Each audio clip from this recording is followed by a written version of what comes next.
Luke Tanaka with head football coach Ron Planz. Coach, we got to talk after Saturday's win, a 42-10 victory over North Park. Now that you've had a couple of days to kind of digest what happened, check out the film, what have you seen? It was good. It was a great team effort. I thought both sides of the ball, including special teams, really stepped up and did things we were asking them to do in the week. That was be physical, pay attention to detail, do your 1/11th, and those guys did a really good job of that. North Park gained less than 70 total yards in the second half. What was the key on defense?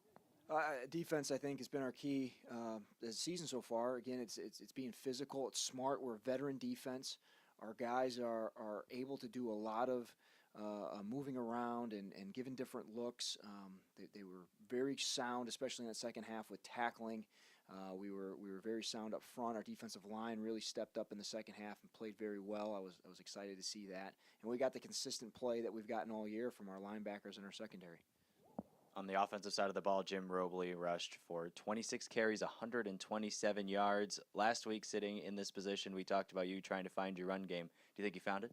Yeah, Jim did a great job. He really fit what we felt was a way to attack their defense. He's a downhill runner. He's a violent runner. He's very tough to tackle because he's big. He's a big tailback. And we knew coming in that we needed to kind of establish a little bit of an identity in the run game and felt like he could bring that dimension. And I'm really happy with the way he played and accepted his responsibility and really took to it. It was exciting to watch.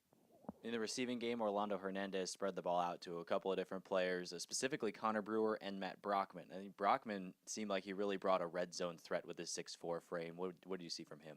Yeah, Matt's been a guy we've been hoping would kind of come along a little bit this season. We've been excited about him since camp, and it was good to see him have that kind of breakout and get some of that confidence going. A lot of what we do, as coaches is to build confidence in our players so that they can go out and perform the way they're capable of performing. And I hope that this is a good turning point for him because he's got some things that we can't coach. Being 6'4", we can't coach that. So yeah, he was a good job in the red zone for us, real physical there.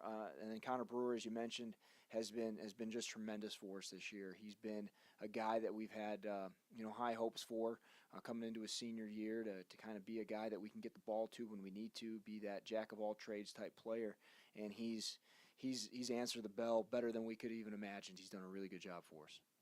First CCIW road test of the year comes this weekend against Wheaton, and it'll be a tough one against the Thunder. But do you think going on the road for your first two non-conference games will help you in going on the road here against the Thunder? Yeah, I don't think being on the road is anything different for us. 4 of our first 5 games on the schedule are on the road. This last week being our only home game in our first half of our season. I think our guys aren't really concerned with that. Again, we're a veteran group. I think they understand that whether we're at home or we're on the road, the field's 120 yards with the end zones, and it's nothing different there. Wheaton's going to be a challenge, absolutely. 2-time defending conference champions. I don't know if they've lost a conference game, since maybe 2013. So it's going to be a good challenge for us. But I'm excited for our guys. They've earned the right to play in a game like this, where we're going against a defending conference champion, coming off a good win like that, and I'm excited to watch them play. Carthage really gave Wheaton a big scare last week on 19-14 win for the Thunder. They were able to win their first conference game, but they only rushed for 1.3 yards per carry. Is that going to be something you're really going to focus on in practice this week again to prepare for the Thunder? Well, I think anytime if you can take away one aspect of a team's game, you can help make your team better. So we play North Park. We wanted to take away their ability to throw the ball. That opened up some running game and gave up probably more yards than they'd rushed on the year, but that wasn't the plan. The plan was to take away the running game, or take away the passing game. Wheaton, I think it starts with the running game. I think you've got to have a game plan that tries to make them one-dimensional, get them throwing the ball. And anytime you can get a team to throw the ball, you can pin yourself ears back on defense and really get after the quarterback and bring some different pressures and play some different coverages and do some things. So I think we'll look at that and hopefully we can come up with a good plan and kind of make them a more one-dimensional team. It'll be a top 10 foe for the Blue Jays, the Wheaton College Thunder, on the road. Both teams coming in with a 1-0 conference record. Coach, thanks for joining me. I appreciate it. Thanks for having me.